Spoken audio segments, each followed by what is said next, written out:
Here at Behind the Mask, we acknowledge that Aboriginal and Torres Strait Islander peoples are the original storytellers and custodians of the land on which we live and meet today. Behind the Mask is a podcast about sharing authentic stories. And in continuing that legacy of storytelling, we acknowledge that we're honouring and celebrating Aboriginal and Torres Strait Islanders' traditions, customs and stories. And we pay our respects to their elders past, present and emerging.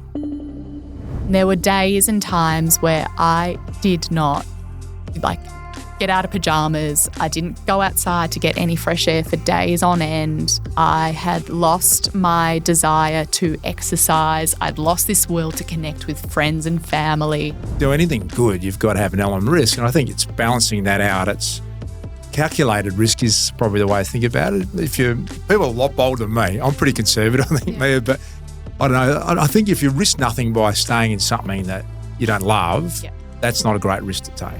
You need to be aware. And again, it's all about, taking time to actually think about what is overpowering my thoughts, what is overpowering my feelings, what's the common trend. It's allowing yourself the time, the energy and the space to have that sort of deliberation with yourself. I admire the people that have a go. Yeah, me too. And I think that always resonates with me.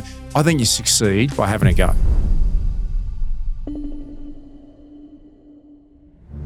I'm Josh Pitterman and welcome to Season 3 of the Behind the Mask podcast. This is set to be our most spicy, controversial and thought-provoking season yet. We'll be taking a dive into the esoteric, the taboo and some of the most pressing issues that profoundly affect us all. We'll hear from specialists in the areas of sex, war, business, psychedelics, homelessness, mental health and more.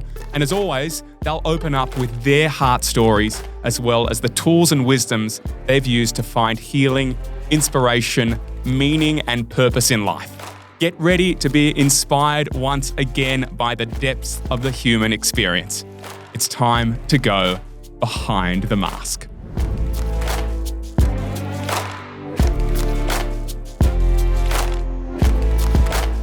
Between singing, writing, podcasting, presenting, coaching, gym, Pilates, yoga, breathwork, meditation, ice bath, saunas, staying well can feel like a full-time job. Thankfully, Wanderlust Mushroom Multis over here is a craft blend of 7 mushrooms, including organic reishi, turkey tail, and shiitake mushroom, rooted in traditional Chinese medicine. Reishi supports a healthy immune system and may help relieve coughs, while its antioxidant properties work to reduce free radicals. This hero mushroom is also used traditionally to help support vitality and replenish qi. With 1 capsule a day, it's a simple way to add functional mushrooms into your wellness routine. Clean and potent with minimal fillers, you can find Wanderlust Mushroom Multi at your local Chemist Warehouse or order it online now.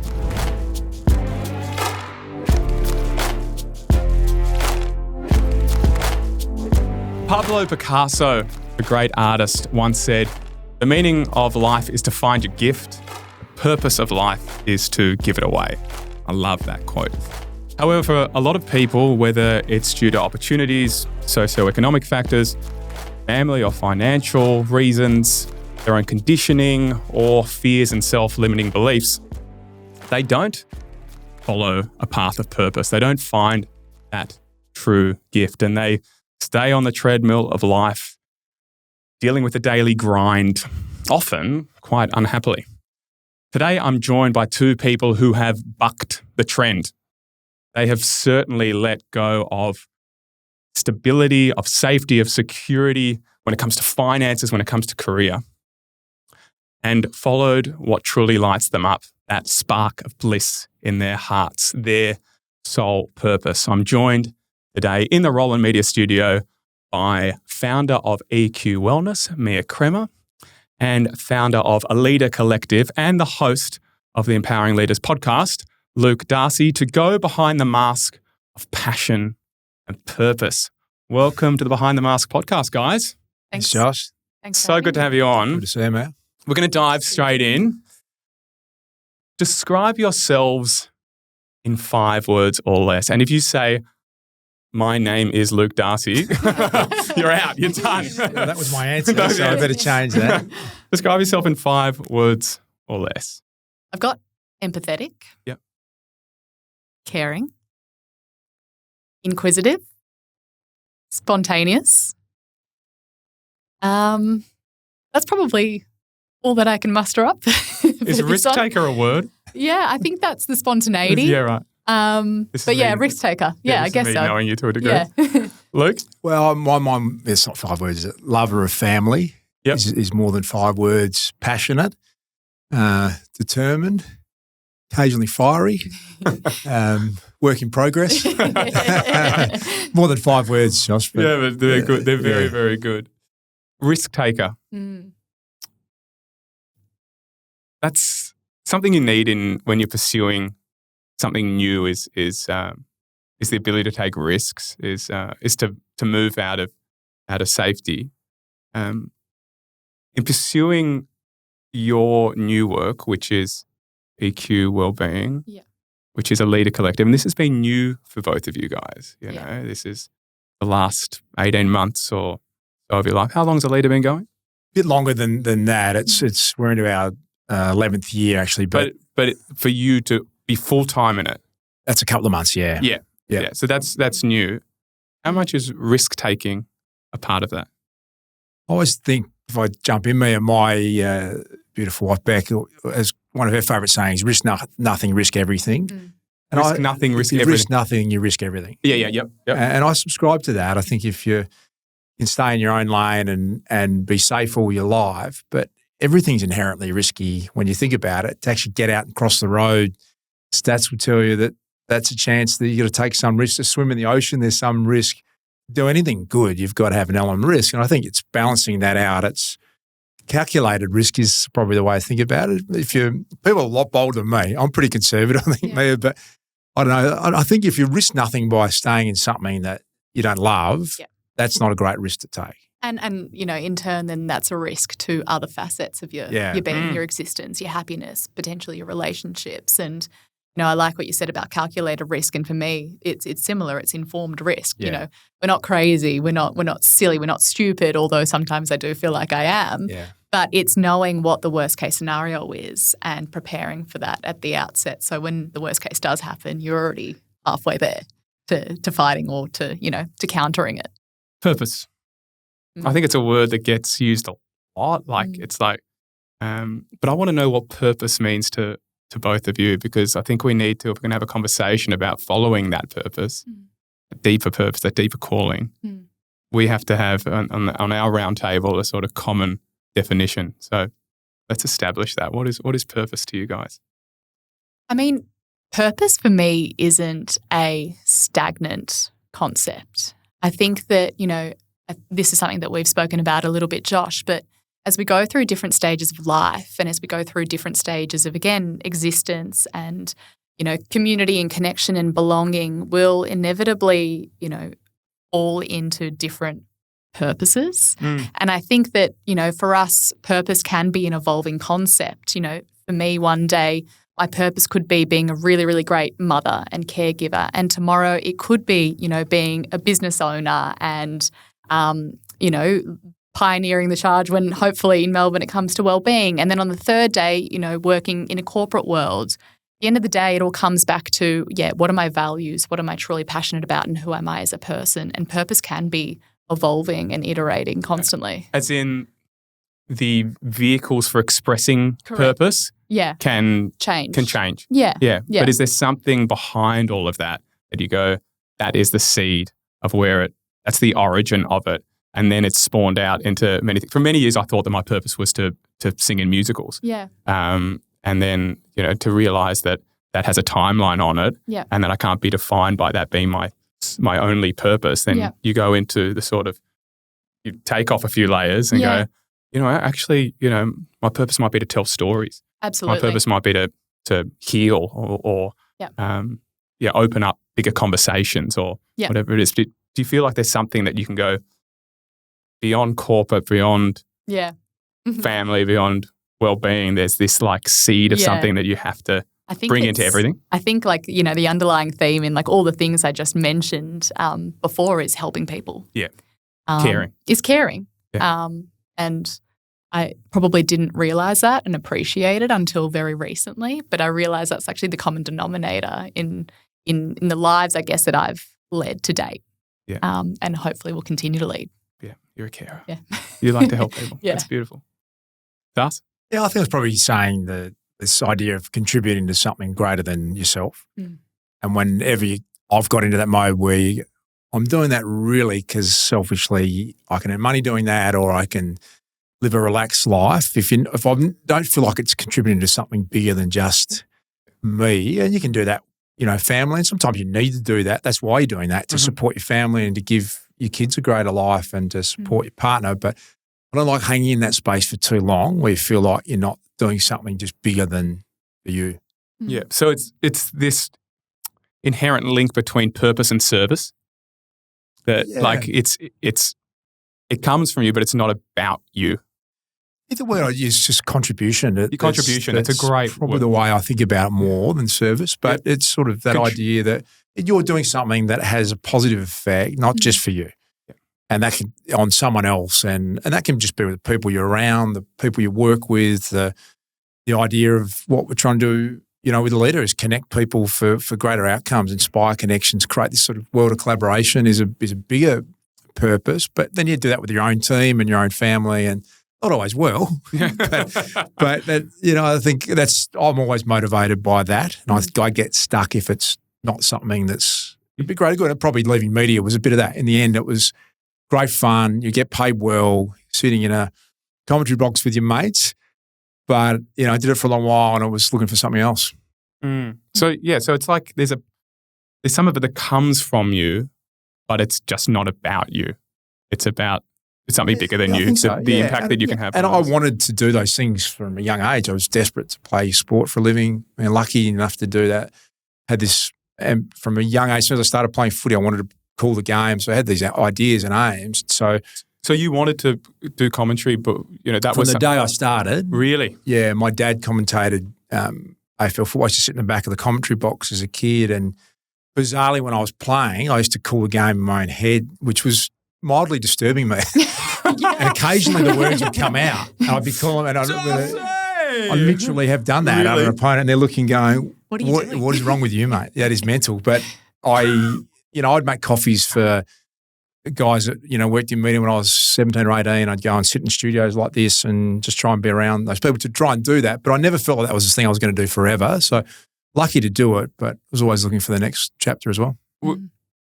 So this is chapter 3 almost. Did you have, I know from chapter 1 to chapter 2, from footy to media, there was the gift in the wound, so to speak. Like, that's very Carl Jung expression, but you had a double ACL effectively, and that sort of enabled this pathway for sort of boundary riding and what came with that. But this, from chapter 2 to 3, from media to the leadership world and stepping out of media, was that met with any fear? Was that met with any concern or doubt or worry?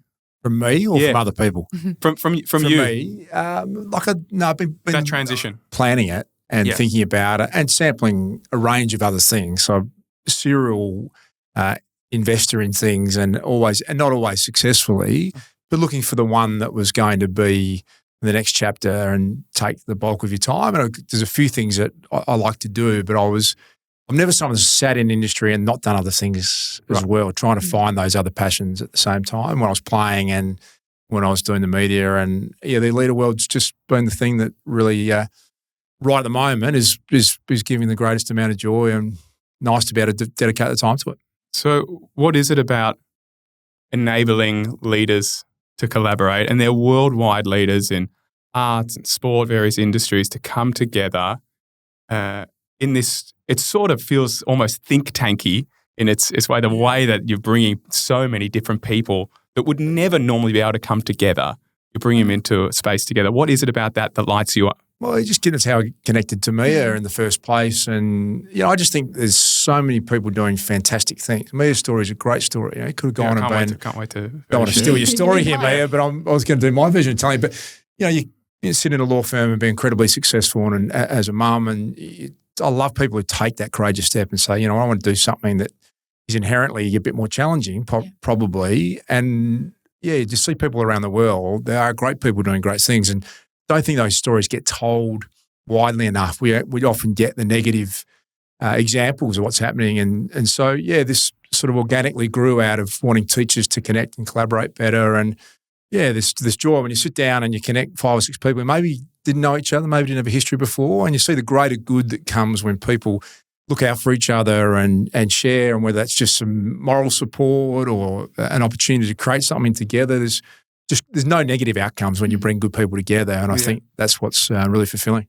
The other really beautiful thing, having experienced a leader, is just the organic way the whole thing is sort of done. From the people that you meet, the conversations that you have, the way it's facilitated, the topics that you sort of bring to the table. And I think that, there are a lot of great leaders in a lot of, great industries, but it's very rare that you get to come together and share those really organic conversations with one another. And that is why I think a leader is so brilliant and so beautiful, as opposed to potentially some other examples of that being done in the world. Yeah, thanks, Megan. I think we probably stumbled on not really have any care for your title or your history or your background at all. We're really interested in curious people coming together. And I think there are a lot of CEO clubs that are based on title or based on net worth or how much you earn. And that's an important part of life too, not discounting that. But I think we've been interested in that different thinking. Your background couldn't be much more different from mine.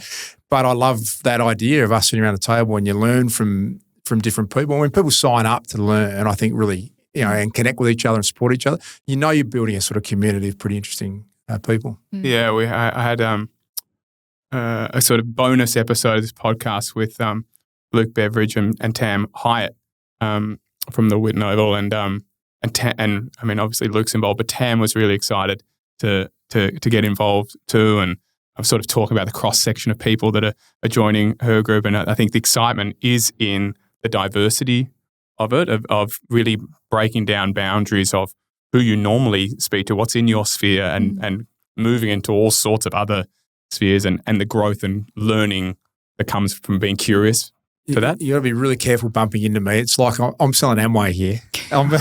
You're likely to get hit up. Josh, I'm all over you at the end of this podcast. But I think when you're doing something, you inherently talk about it a lot, of course, don't you? And you're passionate about it, and you want to share it, And I've had the same conversation with you, having just been and had a day at your place. You want to share it because it's a brilliant thing. Take a few hours out of your day, go and visit EQ. We're going to get to it. It's genius. Again, I'm still in your story, but as I said, there's so many great people. The saddest thing for me, you can walk into, I'm not disparaging to accountants, or you can walk into people who can make a lot of money, or, you've come out of a big legal practice. I've walked into a lot of those environments, media organisation, you see a lot of sad people. Yeah.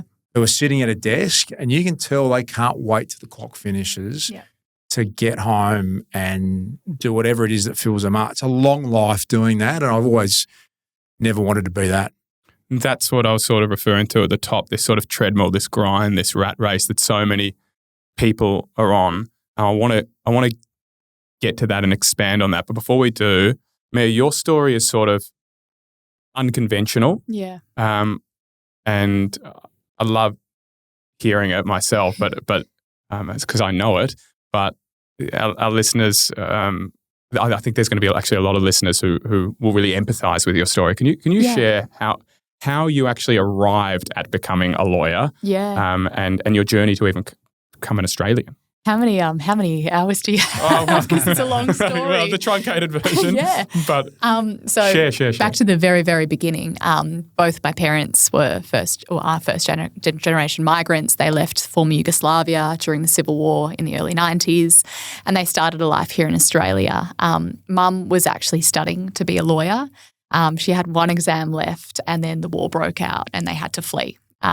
So she never actually got to fulfill, I guess, her academic study and become what she had sort of worked for so long to be. And over there, the education system is so grueling. I mean, a former socialist country, you could only imagine just how much.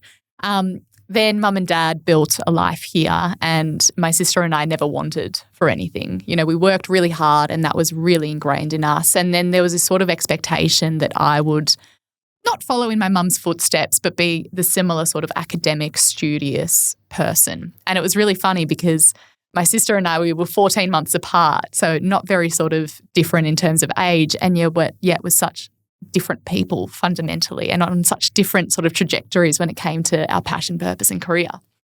Hannah ended up becoming an Olympian, a 100-metre sprinter, and she's just fabulous and fascinating, and she's just a wealth of knowledge and determination and perseverance.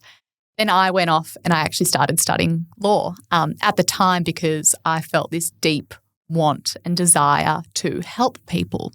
Now, at that time, I didn't really know what helping people really meant to me. So I thought, this is something that's interesting, it's fascinating, it's challenging, and I'm inspired by that. And then I basically studied and went off and became a lawyer. What kind of lawyer?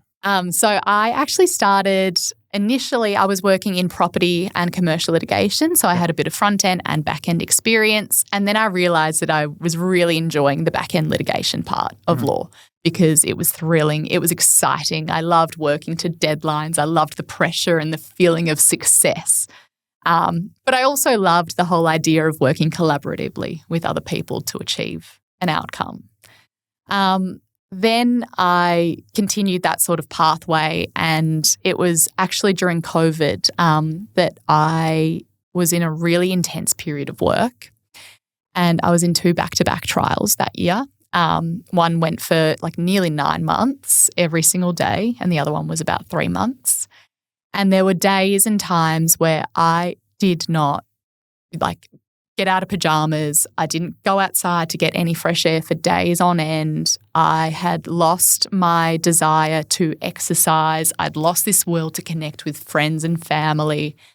And when I got out the other end of it, I was pregnant with Raf, my daughter. I realised how burnt out I was and how unprepared I was for this new challenge and this new chapter of life because as a mother, because I hadn't properly supported myself, probably since I guess really high school, when I started to strive to become this, professional success, I guess. When you say you hadn't supported yourself, you hadn't looked after your health and wellness, you hadn't looked after... I don't think I'd actually appreciated how important it was to invest in it in order to perform. And, this is something that we've spoken about a lot, Luke, is, just the I guess then the mirror image of when you look at athletes.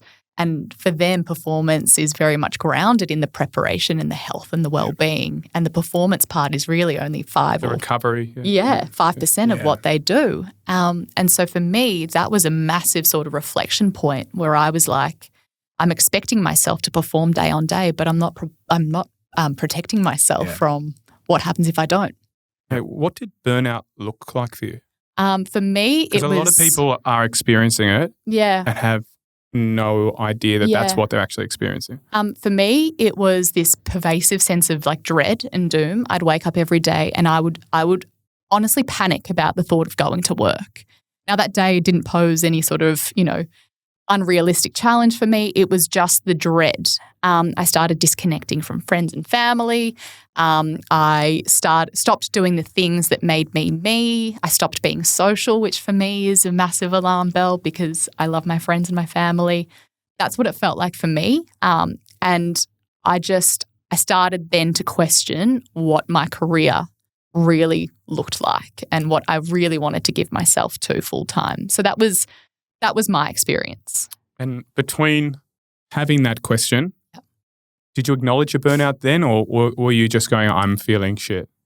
I went, I'm feeling shit. So did you acknowledge your burnout at any stage when you're in the burnout or only retrospectively? Only retrospectively. Yeah, so it was when I was on maternity leave actually, and then I found myself with all this time but all this stress as well, going, I wish I had have done all these things to have helped myself before I'd started to navigate this part of my life and this journey that I'm on now. Did you break it all? It's a really interesting question. I think at the time I thought I'm fine. I think for me, you're holding on. Yeah, for me the breaking then started to translate into, my relationship with Nick, even my feelings towards Raf at the time, and she was only a baby, literally had just been born. And I realised that I wasn't okay. What when you say feelings, what do you mean? I was sad a lot. I felt anxiety about the smallest things, when Nick would leave to go to work, I would literally stare at the clock and wait for him to get back. I hated being alone, but I felt like I didn't have a lot of support to bring in to help at the time. That's probably the start of it, to be honest. And it's really only now when I start to talk about it with other people that I really go, I feel like that wasn't a normal experience, and I feel like it opens up questions around what I really was maybe feeling. Yeah. Yeah. I don't think it's a normal experience, and I don't think it's an abnormal experience. Yeah. I think a lot of people face that overwhelm that comes with burnout, where the ability to enjoy life is totally dissolves. Yeah. That you're either sort of in this cycle of depression and sadness or anxiety, fear, worry, and you can't just be in the now and the aliveness and enjoyment of presence. I think the other problem is maybe that, as a society, we view mental health as either being good or bad, right? Yeah. If it's good, business as usual, we keep going, we don't stop. And then when it's bad, it's like, oh, I need medical support? Yeah. What do you mean I need medical support? Like, I'm not ready for that. Yeah. And I feel like so it's binary.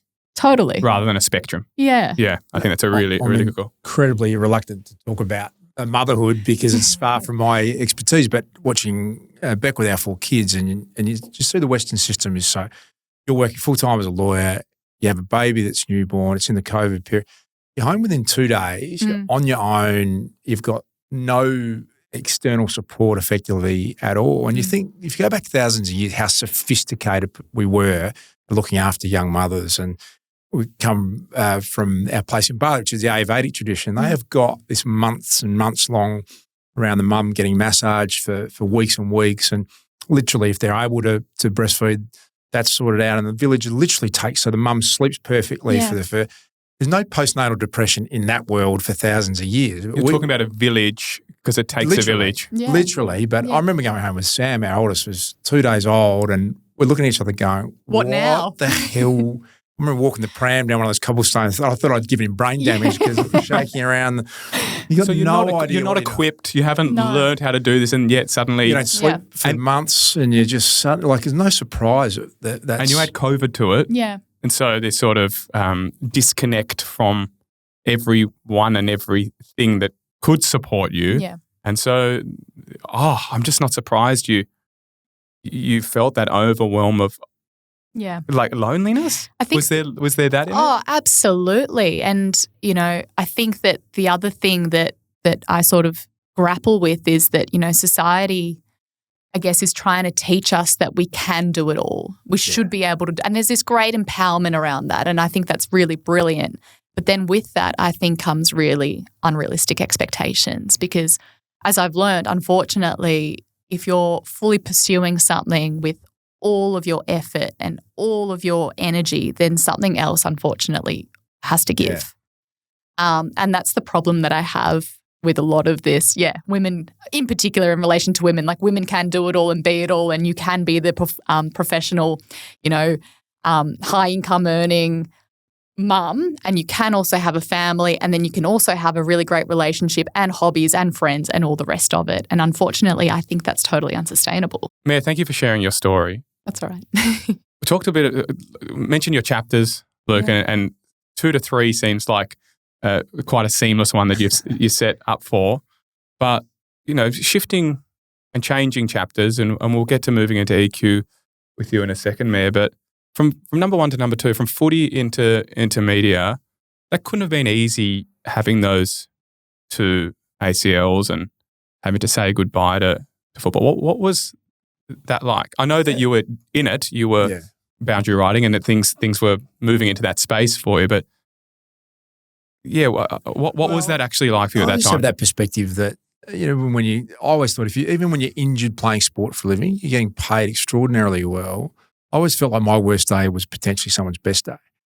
So, it's sad and it's disappointing and you're incredibly frustrated about it, but you're back in the gym, you're around community, you're around these mates, you're in pursuit of trying to get back and be better. And I felt lucky I did it at the back end of my career rather than the front end of my career. So I had that perspective pretty quickly. Really, that was your perspective? Yeah. You never felt like this is absolutely bloody shit. The and I just want to be out there playing. Driving the car on the way home, you're filthy, but you get the surgery done and you move on, and you just assume you're going to come back better. But even then, I'm running the tan to get fitter. I'm in the gym. That's what most people do is their favourite part of the day. Yeah. So it's, a recovery session at the beach is what someone wants to do on the weekend. It is a fun, privileged thing to do, to play sport for a living. So I never lost that on me. And then I really used that time to be able to do the thing that I wanted to do as well, which was work in the media. And then the second ACL, that happened in a pre-season. Happened on Christmas Eve, the year after, 12 months afterwards. Don't tell me you came out of that going, Christmas, it's I still got Christmas. No. Then my wife there was some moments there, and it was actually, exactly how you're going, and so because you've got all your times for 14 years, and I felt unbelievable. And we had a practice game before, and I played the first half, and felt as good as I'd felt, and the head fitness trainer just said, "That's enough," and I said, "Just let me have one more quarter, just let me." And literally the first second of that next play, it was just, and I knew straight away. I could hear that noise, and looking, he goes, "No, it's only scarred." And I knew. I drive into the surgeon, and you're not happy. You're filthy, and you feel like, God, that's 2 years of your life that you're at the peak of your powers. But again, I think perspective is a good thing, isn't it? Yeah. Living this, and I know it sounds ridiculous, but what does filthy for you look like? I can't imagine you. That's what I mean. Again, if Beck was here, man, she would tell you. Well, there was a journalist who found. Just picture Beck.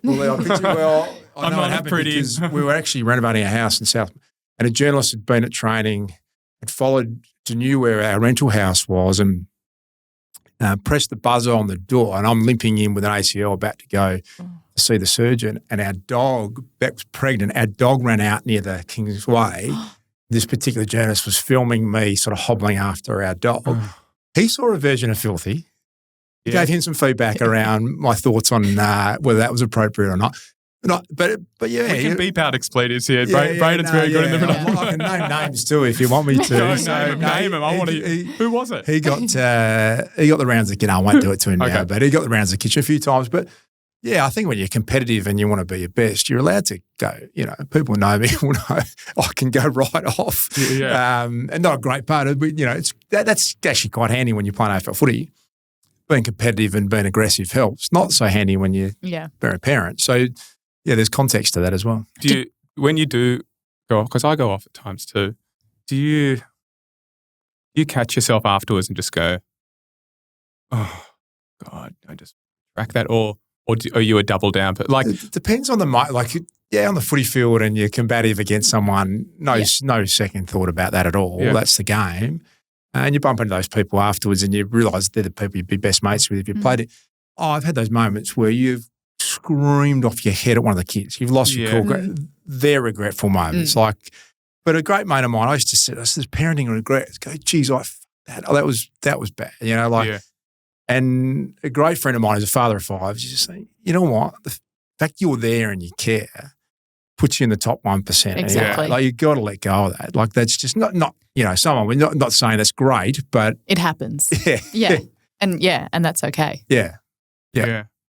How's meditation helped you with that? Because I know when we caught up a few weeks ago, you were talking about your meditation practice in footy, and that, you tell the story that it came to you in the 90s. Yeah. We had president of our club engaged a transcendental meditation teacher in 1997 or thereabouts, which was David Smorgon. David Smorgon was the president, and he is David Smorgon into TM? I don't know if David might have just said, good for you and not for me. I think I haven't asked more about that. I have to reference it. But I was young enough to be open-minded and just found it and just slept really well, felt great, didn't overthink it in any way, shape or form. And because of the routine of footy, I just did it twice a day for then the next 12 years. But as soon as footy stopped, I stopped doing it because I just was a footy thing. Like it was ice baths and you put that in the footy bracket. And Beck was, a year later, she's going, you're a nightmare. Really? You need to go back and exactly yelling at the kids. And I was putting it down to this sort of transition of life. And she was like, no, that's better for you than you imagine. And then I really got into it then, really understood. And Beck teaches now. And so, it was good to sort of understand how important it was and something I still do. Mel? Oh, I actually had the privilege of learning through Sophie, who's one of Beck's good friends. And it's just so connected. Yeah, it's amazing. At the time, I actually wasn't looking for meditation. I actually went to a work-related meeting and we were chatting about, it was another woman, and we were chatting about all the ways in which we support ourselves. She's a business owner, has 3 young boys. And I was explaining what I did and she goes to me, "You've just got to try Vedic meditation." And I said, "No worries, I'm a bit open-minded and I'm happy to try new things. I'm a wellbeing hobbyist, as I like to call it." And so I started Vedic and I started learning with Sophie, and we went through the 4 sessions, and then I completed that, and then I went and did the rounding. And for me, it gave me a sense of joy and fulfillment that I didn't have to share with anyone else. It was my own joy, my own fulfillment. I had these, I guess, brief moments every day of self-reflection and time and space just for me, when nobody had to ask me anything. I didn't have to be mentally or physically present for anyone else. And that's what it's been for me. Selfishly is a moment for myself to regain my thoughts, regain my clarity, and then come back out into the world when I'm not emotional and not reactive. So it's a reset. So, but for those who don't know, transcendental meditation, Vedic meditation, and the practice that I teach and use, One Giant Mind, all use a mantra. And the mantras are different in the different practices and different for different individuals, and that's a lot to do with the practices and the traditions. But the mantra is there to assist you in transcending the thinking mind. And then you also spoke about rounding. Can you just explain what rounding is? Yeah, so it's, I guess, a form of meditative practice, and it's effectively, we do it for 3 hours with Sophie, and it's rounds of meditation, breath, and yoga. 20 minutes each? 20 minutes each, yep. So you do 3 rounds of an hour, I guess. And when you finish, you feel so enlightened and so light and so free, and exhausted, obviously, because it's actually quite taxing. But it was just something that I don't know, it just gave me this spark, this joy, and it was unlike anything I'd felt or experienced before, and yet it was so simple. And I think the simplicity is really what drew me and continues to draw me to it. And I think that, I was listening, for example, to your discussion with Megsy that you did in season 2, and one thing that I really related to and resonated with is there is so much wellbeing information out in the world.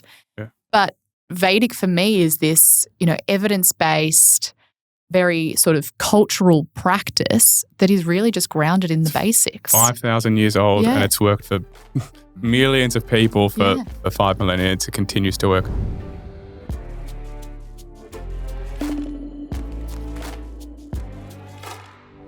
We've all got a heart story to tell, don't we? The one that lives behind the many masks we wear. On this show, you get to hear those stories from our incredible guests who come on each episode and share theirs. Now it's time I shared mine. Last year was the hardest one I've faced in my life and career. There were 2 vocal surgeries, a high-speed near-death experience, and the ongoing health struggles of my father. It felt like the most appropriate time to put pen to paper. The Behind the Mask book is memoir meets self-development, an opportunity to share the wild, honest, funny, and at times very vulnerable anecdotes of a career in showbiz, intertwined with the lessons, learnings, and wisdoms I've gained along the way. I share my struggles with anxiety, imposter syndrome, health battles, eating disorders, and that feeling of not enoughness. Most importantly, I share how I moved through it. My intention is not only for you to really meet this human being beyond the many iterations of human doing, but to help you navigate your way through life with a deeper sense of self, meaning, and purpose. I truly hope you come along for the ride and grab yourself a copy. The book is available at online stores or in stores, but I recommend purchasing through the great people at Readings. Head to readings.com.au to get your copy.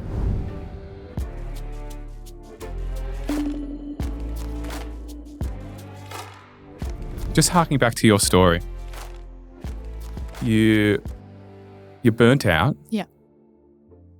At what point did you, through the sort of start of Raf's life and journey, did you go, I have to make a change? Pretty quickly. Yeah.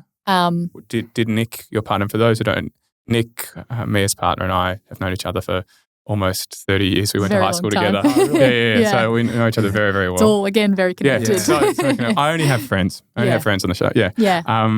Yeah.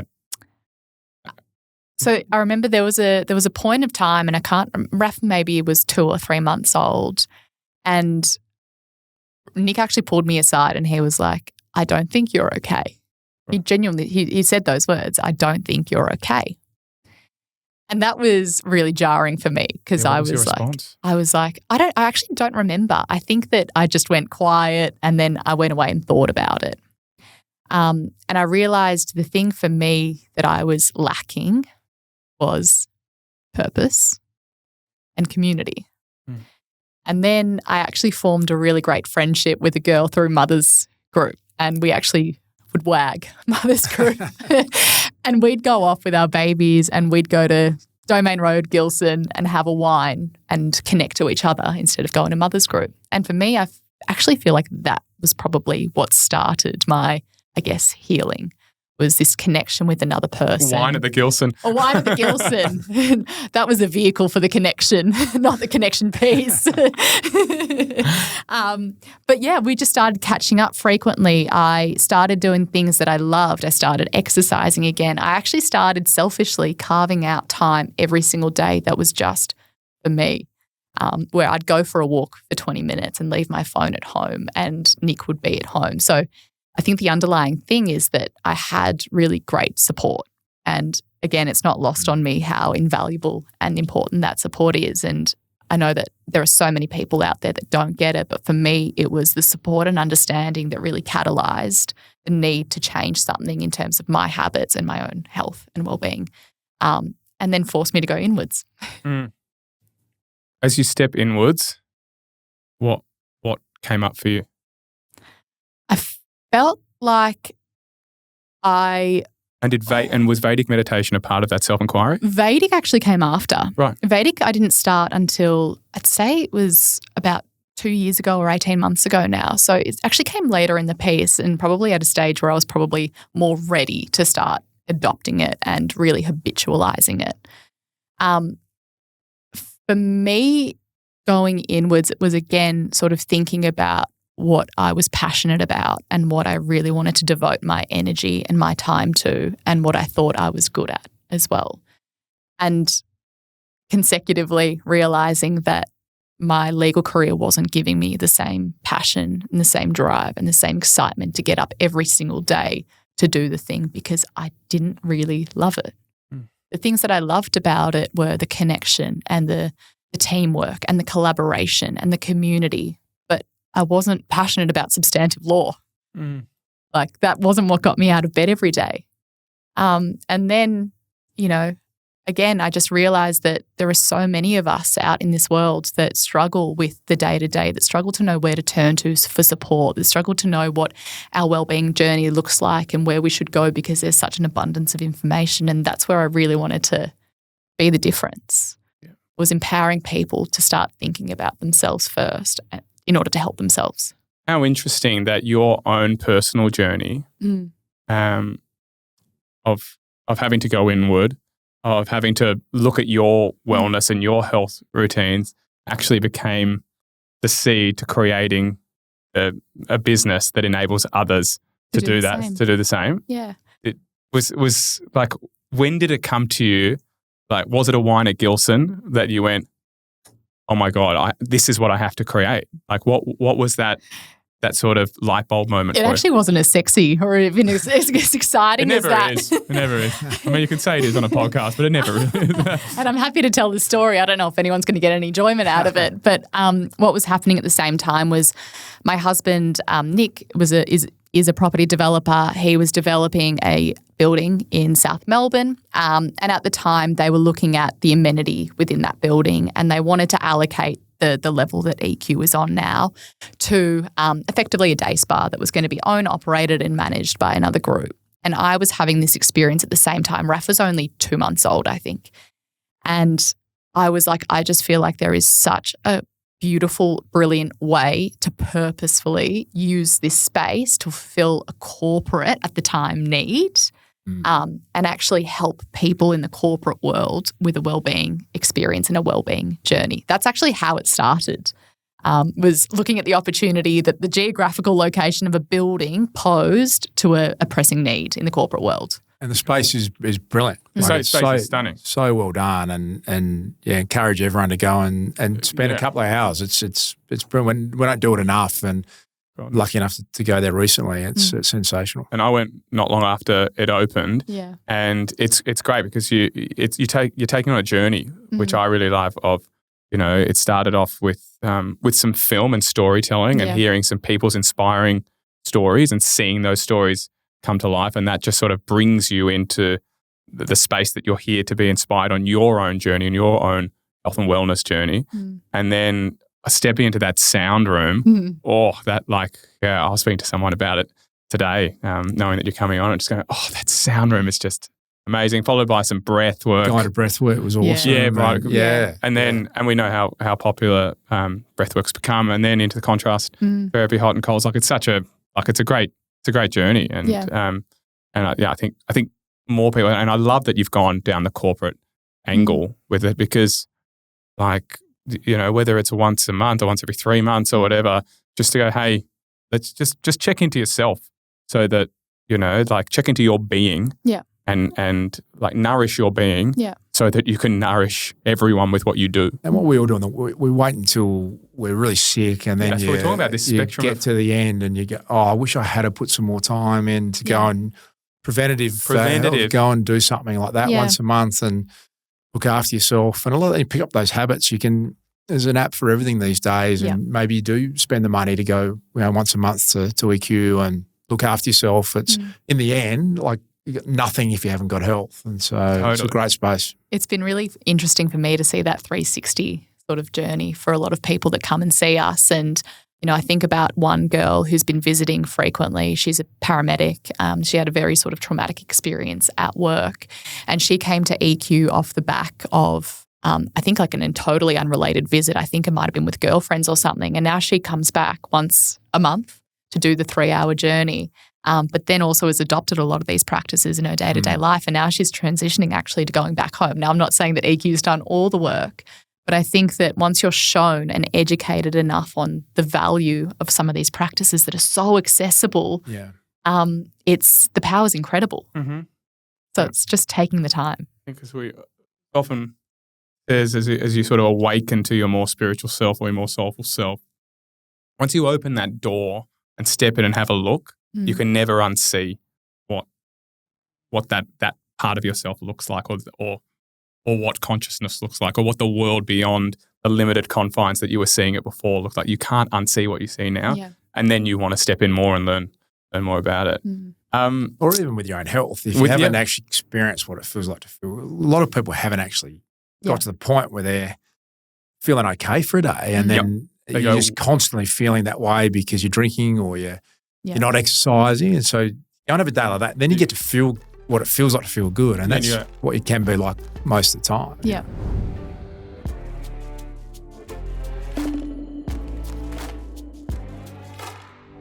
I'd love to hear a quote from both of you. Yeah. It's our halftime quote. And you gave me some homework, and I'm terrible at homework. But the one that always jumps out to me is the famous Theodore Roosevelt, the man in the arena. And, he talked, and I can't do the full off the top of my head, but, he references the cold and timid souls that know not victory or defeat. And I just admire people that do what Mia's done, and it's go and build something, and you don't know the outcome. You don't know whether that's going to end up exactly as you picture it, but something good always comes when you do that. You meet great people that could spawn a whole range of other things. And so, the professional critics are always the people that I just don't understand. To be a food critic, it's like, go and open a restaurant instead. Theatre critic. Yeah, that's right. Go and perform and have a go. You know who you are if you're listening. Yeah, that's right. Try to take me down. Correct. The world's full of critics. I admire the people that have a go. Yeah, me too. And I think that that always resonates with me. I think you succeed by having a go. Yeah. Full stop. Have a crack. Absolutely. Yeah. Love that. Mine, in a sort of similar vein, I think it's been attributed to Aristotle, but I don't think it was him, is we are what we repeatedly do. Excellence then is not an act, but a habit. And I think that rings true to me, I guess, in the well-being context, because we're often looking for quick fixes and answers and immediacy. Whereas, it's really about the journey and the habit formation and then continuing that, sometimes for 12 years of Vedic day to day. But then also in the career context, because like my fallacy is that I wake up and I go, why haven't I experienced success yet? Or why hasn't this worked yet? And then I take a step back and I go, well, how much time have I actually spent? How many times have I repeated that act in order to see a result? And the answer's, maybe a couple. So why then am I expecting it to be perfect or a success? Yeah.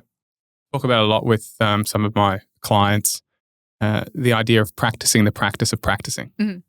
Like meditating is a practice. You don't have to be good at it. You don't have to win at it. I know a lot of sort of crusty old cantankerous meditators who, in their waking conscious state, you're like, geez, I don't know how you've been doing this for 20 years. Yeah. You're a nightmare. But just practice the practice of practicing, and that's enough. Yeah.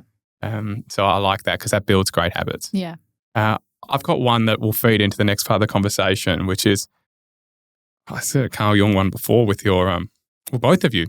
I guess where the wound, there's always a gift behind the wound. But if the path before you is clear, you're probably on somebody else's, which I love. So there's not a business that doesn't face struggles, obstacles, brick walls. I want to know some of the ones you've faced, but also through the lens of meditation, how has that, do you feel, helped you in how you respond to those struggles rather than just react? Good question. I'm looking at me again. You go. You go first with that one. You go. Please go. Because now we're deep in the well. Yeah. Well, I think there's, like in these conversations, Josh, I love this format of the podcast because often you read out, listen to me as CV and you go, it's an impossible life to live. I can't create a wellbeing business or a lawyer. But as me has opened up really honestly and there's been some real struggles with, being overwhelmed and burnout. And yeah, I think I've, seriously been interested in different businesses, but that's spectacular fails as well. And times where, going back I come from family hospitality. We opened our first venue here. My brother came back from overseas and I thought we all grew up in hospitality sector. This would be great. I invited a partner in that turned out horribly. And what was a restaurant? It was a pub, so in the western suburbs, and it was going spectacularly well. And then it was just a nightmare scenario. And then I had this sort of guilt around that was me that introduced that partner, and it resulted in a whole range of, I was only 21 or so, but there were some incredible lessons in, reading contracts, understanding more detail around partnerships, and that partnerships can go wrong. Like you can just get that part horribly wrong from both ends. And so, you can either dust yourself off and never do it again, or you keep learning those things along the way. And so you're right, that path looked easy, you're making money, this business is great, and then suddenly you get, it's the old Mike Tyson quote, you get the, everyone's got a game plan until you get punched in the face. Yeah. And it's like, life just does that to you. Life just punches you in the face all the time. And getting used to that and going, there's always a way through on the other side, getting comfortable with that. And any time if you're going to open a business, you're going to have to jump some serious hurdles. I think you get more comfortable with that the more often you do it and getting knocked back and having what looks like failures. But on the other side, I think always something good comes, even when it looks terrible at the time. Every time something bad's happened, you work your way through it. And then I love teams. I love partnerships. I'm always seeking out another partnership and wanting to work with great people because the bad's bad, but the good for me outweighs the good. Work in a leader with one of my oldest friends who's just a sensational person is just a great thing to be around. And so I'd rather experience 10 bad experiences for the one or two good is how I think about it. But other people aren't like that. Other people prefer to do things on their own. But I'm prepared to. And it was through my dad. Dad, we grew up in the pub game. We used to live upstairs. You see stuff go wrong all the time, but he was always just trust the next person. Yeah. You got to believe the next person's good. Otherwise, you can't do anything. Mm. And that's always rung true with me. Occasionally you're going to have bad things happen to you, but you can get past them. What are some of the struggles that you feel like you face with a leader, and that you've had from those lessons, forever accessing invaluable lessons fail, from those lessons that you've gone, you know what, I deal with that so differently now because of my experiences? Yeah, like the COVID thing for everyone was just, hey, we're in real trouble. Yeah. People have given us money. We can't service anything that we're doing. How does that look? And solution-wise, that was how sort of Elite Connect happened, where we thought we can connect these people, great people we work with globally. And that was one of sort of 15 ideas to try and stay afloat. It was never our plan to create that. And so Really? So it was Elite itself was spawned out of COVID. Trying to stay alive. Really? Yeah, we're teacher education, we work in organisations and in schools, and then suddenly the world's opened up and you're like, wow, we can put, a coach from the Milwaukee Bucks with Mia who's doing EQ with, Josh's brilliant creative world. And so, yeah, I think COVID's going to spawn a lot of those ideas out of necessity, because a lot of people were doing exactly what we were. How do you stay alive? How do you stay present? And you asked about the meditation. Yeah, to me, it's just that, the 80,000 thoughts a day that you have, and your mind goes crazy and you overthink things and you get pissed off with things. That quiet time for me is just a piece of gold in your day. And when you get used to it, you miss it if you don't do it. Yeah. And so that, as I said, I can get over the top at times, and I know that. So my old mate Bob Murphy says, I think you've over-meditated. You've become, we're like the other version. You used to fire up a bit more. We need you to just relax a bit more on that. But I think it's that balance, isn't it? Somewhere in the middle is pretty good. Yeah, I just love what you said about how COVID became the catalyst. There's a Marcus Aurelius quote from his book Meditations, so this is fitting. Obviously, I'm supposed to come up with this one. The impediment to action advances action. What stands in the way becomes the way. Yeah. And that you have this impediment to action with COVID, and you're going, what the hell are we going to do with this business? And then suddenly you make a zig to make a zag, and it just a whole new world opens up for you. Like that's amazing. But a lot of businesses, they go shit. And I hate the word pivot because it was overused, but they go shit and they retract or contract. Rather you going, how can we expand from this? That's amazing. But you think how massive a change in the world that people now work from home is the norm, not the exception. And we got to try and coax people back into the workplace. Like, it's as great a change as you could have. Would have taken 100 years or something like that to get there. And, I think in our lifetime, we could not have been much more luckier. I'm a lot older than both of you, but without World War, not that much, mate. I just look a lot older than both of you. But if that's our biggest challenge in our lifetime, I think we've got through pretty well. Yeah, man. What about you? What are some of the struggles you are facing or have faced with EQ and Firstly, back to sort of the Vedic sort of part and how that's played a role. But I remember when Sophie was teaching me, she said to me, by the end, you'll have this incredible skill that will actually make you feel sorry for other people, how they react, their anger. And that's what it's really taught me. So, I mean, compassion. Not compassion. It's just that, well, yes, I guess in a way compassion, but you can look at somebody's anger and their reactiveness and go, this isn't you. This is something that's underlying, that's, deeply rooted now in your being. And that this other is part of you is just protecting you from that part. Correct. Yeah. And, I've had a few, instances where I've gone head to head with, business partners and other people involved in the business. And it's had me coming out, obviously feeling deeply emotional and reactive, but then also, more importantly, feeling sorry for that person, knowing that it's not, they're not reacting to what I'm telling them or the situation at hand. They're probably reacting because there are a million other things going on in their life. that's been challenging. Like you said, having it out with a business partner and even the fallout is like it's sickening, and it fills you with dread, and it makes your gut feel so uneasy. But sometimes it has to happen. And it's not necessarily that you won't go on to meet the best business partner or the most appropriate business partner, but it's all about how you navigate that sort of transition and that change and that transformation for yourself. When we were doing the Alita Group, am I able to mention people by names? Yeah, absolutely. So a really key piece of advice that Jeff Harris actually shared with me during the course of that was fail hard and fail fast. Yep. And that's something that we've sort of tried to do at EQ. We'll try different things, and then again, I'm open to great ideas. We've experienced, I guess, failure in a way, and that's been really exhausting and taxing for me because I already feel like having your own business is this roller coaster of emotion where one day it feels like you're on the top of Mount Everest and the next day you're like, why am I doing this? But the whole notion of if you're going to fail, do it quickly and pick yourself back up and start again. Yeah, it builds resilience. It builds resilience. What are some of those failures that you've had? Like, speak to them. I want to know. I want to give me the dirty on the failures. The dirty. Because it's important that they're tangible to people, because there will be other business owners listening to this going, fuck, I just can't get a leg up at the moment. I can't find a way through. Shit, I'm not risking failure here. Yeah. If you speak to them, I'm sure they'll go, oh God, I've got. Yeah. Your story is their story.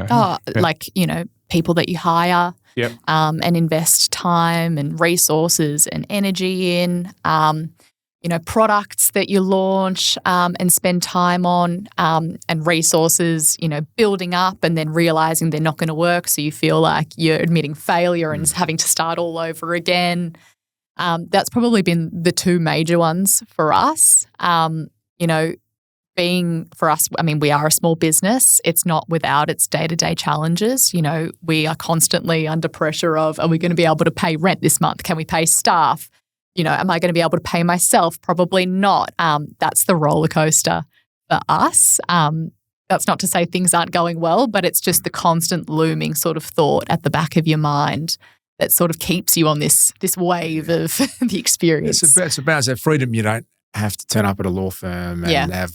So there's incredible freedom having, it may not working for anyone else, but at the end of the day, if you don't make all those things work, it's all on you. Yeah. And it takes a certain type of personality to be able to do that. And there's so many people who warn people off, but I'm the other way. I just think it's like the best investment you can make in yourself. Totally. And it's the stats aren't great. People love to reel out how unlikely it is for small businesses to succeed. But I think the measurement's a bit broader than that. Like what? But what is the measure of success though? What it's like? Well, like you go to EQ and I went the other day and I don't know how many hundreds of thousands of people are going to go through and change their life. That's success. Yeah. Now, whether that becomes, a $1 million a year business or not, you're already doing something brilliant for people that created this brilliant space. That building is enhanced. Great building, by the way. Yeah. Is enhanced by the fact that that's there. So there's all these other things along the way that are little wins. Yeah.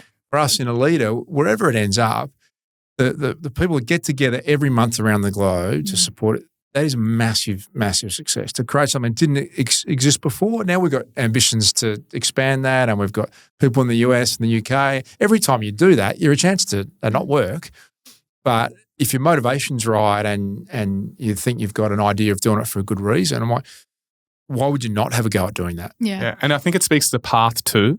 I've got this idea that, if you are just always sort of plotting the destination, has to arrive here, and this is the path to get there, you're missing out on all the other potential paths that might open another space. So if you guys have gone, you know what, no, a leader is this, it's for teachers and this is how we do it, you would have hit COVID and not met this expansion that you've met, which is offering you an opportunity for another expansion.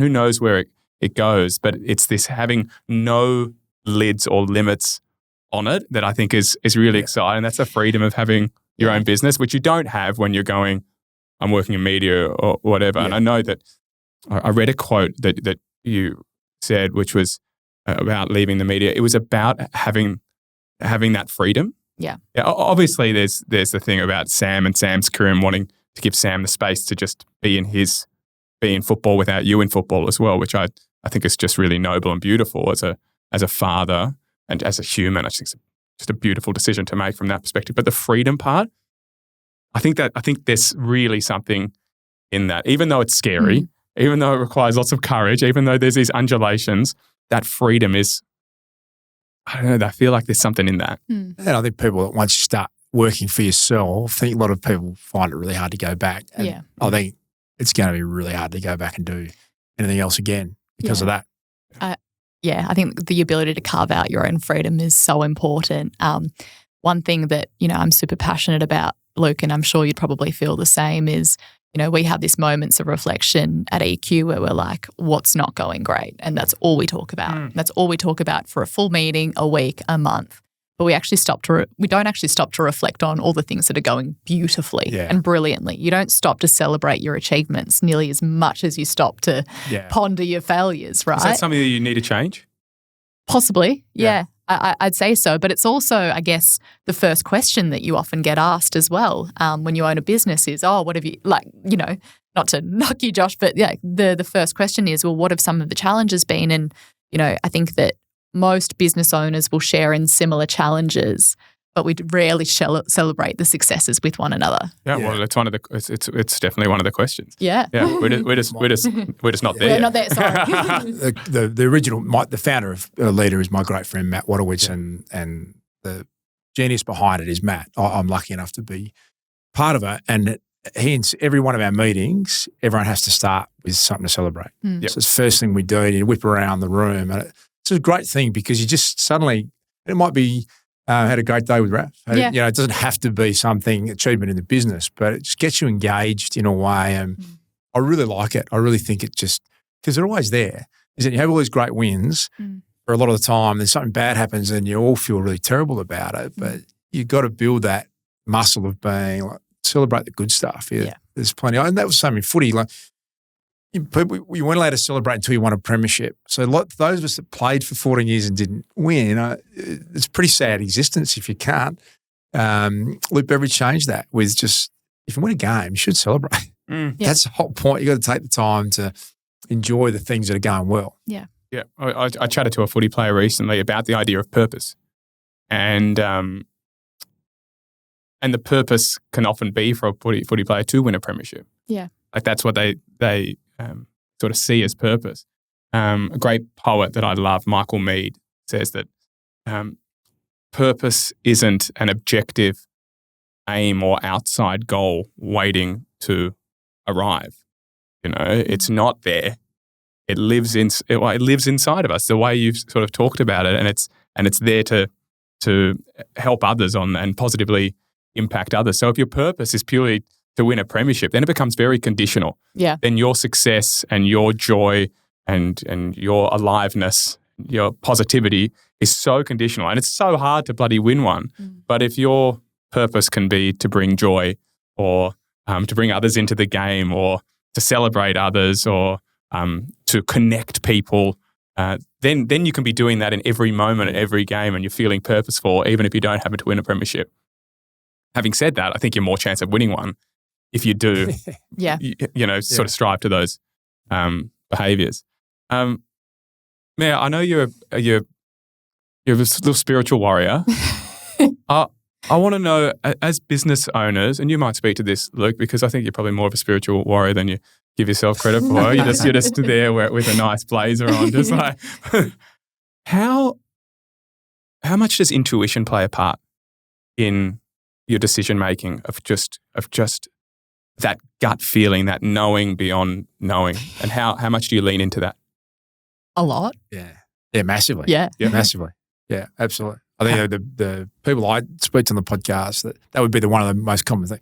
When you let go of that and you override it. With the ego? They're the worst decisions you make. Yeah. Right. So how do you go about leaning into intuition? How can you train that? How can someone who's listening now go, what is my intuition? Like, how do I get to a point where I'm listening to it? I don't know that you can ever train your intuition. I think that you need to be aware. And again, it's all about, taking time to actually think about what is overpowering my thoughts, what is overpowering my feelings, what's the common trend. It's allowing yourself the time, the energy, and the space to have that sort of deliberation with yourself. And if you're starting to see a sort of consistent pattern, then it's probably time for you to listen to that intuition and listen to what it's telling you and why is it making you feel that way. And, can you break it down into bite-sized pieces of, my intuition's telling me that, this person isn't trustworthy, for example. How can I sort of qualify that feeling now and understand a little bit better before I act on it? So, I personally always lead with my intuition, but then it becomes, okay, if my intuition's telling me that, then how do I prove that what it's telling me is actually true, if that makes sense? Yeah, how does it, it's got to be quantifiable and qualifiable. Yeah, exactly. Yeah. Okay. Luke, I've got a bit of a horror story in my mind that, I can't get out at the moment. Steve Biddulph, the legendary author, who wrote, great books about parenting and one of the most revered, lucky enough to spend a little bit of time with him. And in one of his books, he's a brilliant author, by the way, and he a chapter on intuition.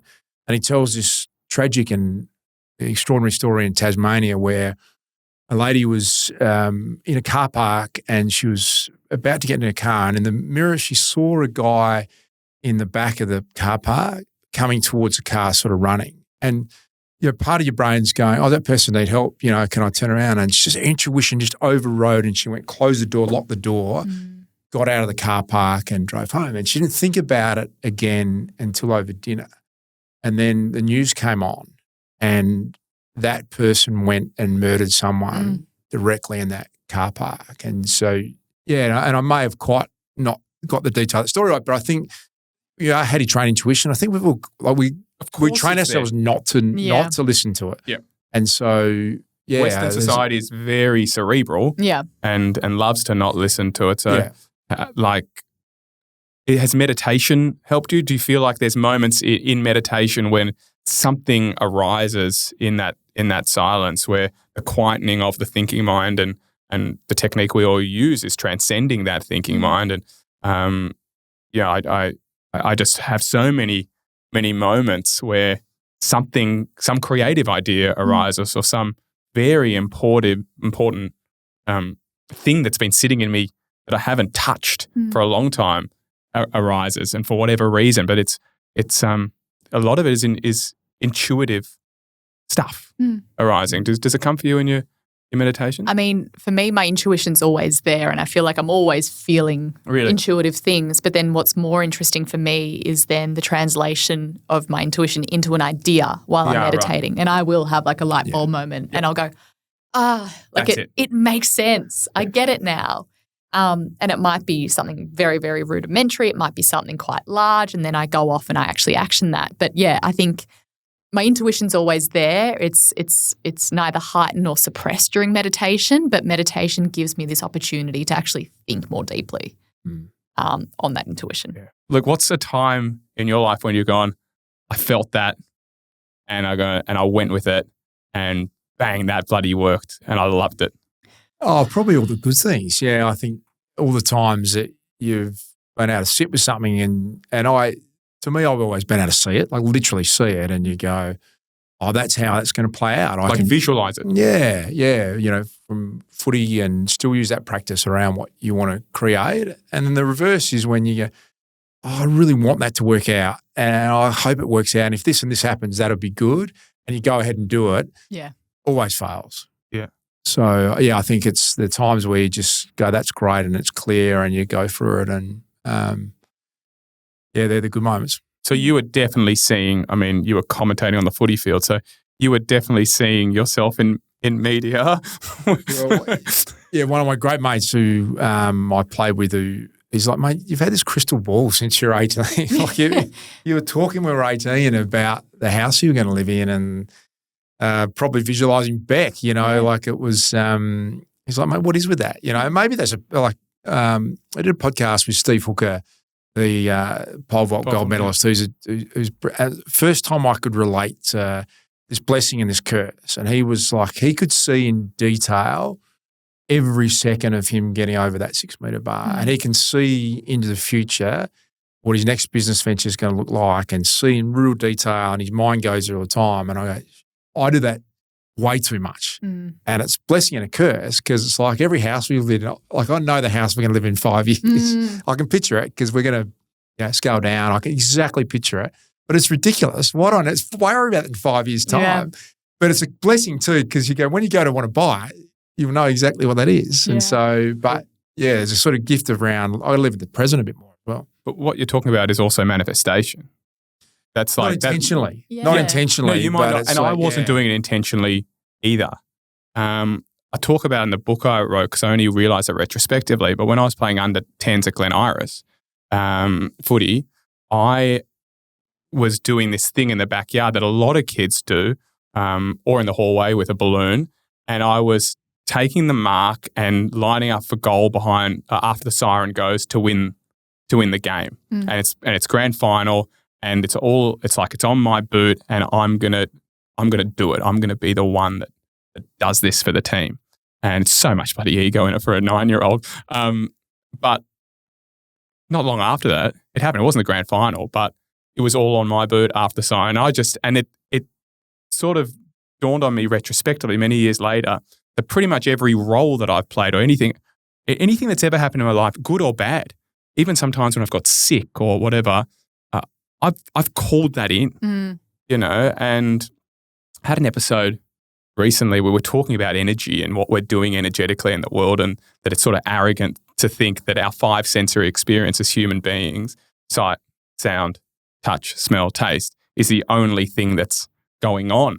And I mean, I think the example I used was Wi-Fi. No, we know it's happening. No one's questioning it. We can't smell it, taste it, or hear it, or touch it, but we know it's going on. So our minds are, if we look into Joe Dispenza and some of the work he's doing with the mind, you might be doing it consciously or unconsciously, and you just could be programmed into it, Das, but you're just calling it in from a manifestation. From a spiritual perspective, that's what I'd call it. From whatever else perspective, you're just not in the present moment, mate. That's what you need to be. But you're right. You pick up the phone, you ring your mate tomorrow in London, and you expect that phone to ring and go straight through, as it does. You're right, isn't it? Where it is amazing. If you don't think that the energy you put into something has a cause and effect both ways, then you're just not living in the real world. But whatever you think that is, and people will call that spirituality, or they'll call that, connection, or. But yeah, you're right. We're all doing it whether we like it or not, aren't we? Absolutely. Yeah. And I mean, visualization, manifestation, or just putting your goals out. Do you do a lot of it? Yeah, and I can count like the pivotal moments in my life that I've actually said out loud and they've occurred. And again, that for me is I'm either putting the goal out there and therefore I'm pursuing that goal, I'm manifesting it, or I'm just visualizing what it's going to be. I remember I was 9 years old. I said, I'm going to be a lawyer. I became a lawyer. Nick's going to be very embarrassed by this one, but I met Nick at a networking function, and I left that function to my colleagues saying, I'm going to marry that guy. Really? And I did.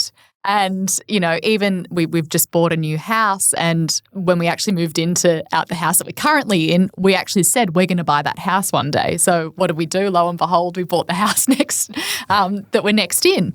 And even with EQ, I have this visualization of what success looks like, and albeit we're not there today, I know what that looks like, and I'm therefore certain that that's where we're going to get to.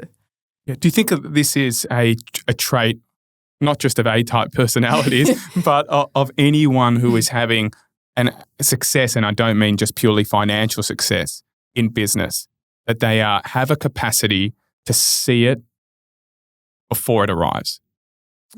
That's a good question, and I probably think so. I think, if you go the highest, Jeff Bezos at Amazon saw something that no one else saw and still does. It's just that unrelenting ability to be able to deliver things quicker to people's houses. And he knew that before when it was just a book company. He saw that 40 years out and still does. And so, I think people who, perhaps see something others don't really clearly in their mind, doesn't mean it always works out perfectly, but you're probably half a chance if you can see it. Yeah. And there's this sort of inherent connection between intuition and visualization and the obstacles, and not seeing them as total roadblocks. It's this, you guys are sort of living, breathing proof of trusting your intuition, visualizing, but being open-minded enough to go, I'm plotting what I call plot the destination, but you ditch the map. You go, there can't just be one way to arrive here. You're allowing the zigs and the zags and the swings and roundabouts all to happen, which is just beautiful. Yeah. Not everyone's there. No. And there's a lot of fear and a lot of scarcity and a lot of, like you guys are in an absolute abundance mindset. There's a lot of the opposite. What would you say to someone who is wanting to start a business but is shackled by their fears and concerns and scarcities? Well, I don't speak for me, but you still experience the fear. You're still, I'm jumping out of a, stable job I did for 17 years because, I've got 2 kids out of the home and our financial position's a lot different than it was 10 years ago. I wouldn't have done that 10 years ago. I wouldn't have taken that big a risk, but I was preparing for it. I knew what I wanted to do and some of those things didn't work. But I was searching for the thing that was going to, fill the cup up in the next chapter that I wanted to do. So I think it's be brave, but also be pragmatic as well. It's like, if you're sitting there going, I'm going to be courageous and I've got 4 young kids and I'm leaving that job. I don't know what it's going to be, but I'm going to open this startup company. I've got zero. Like that's not intuition or smart. Yeah. Like that's not thinking through. That's irresponsible. I think it is. I think, you might have to work a bit harder for a while to just pursue this and get it to a point where you've stress tested it and have as many goes at that as you can. And then when you get to a position where you go, I know as a calculated thing, I can go all in on this now.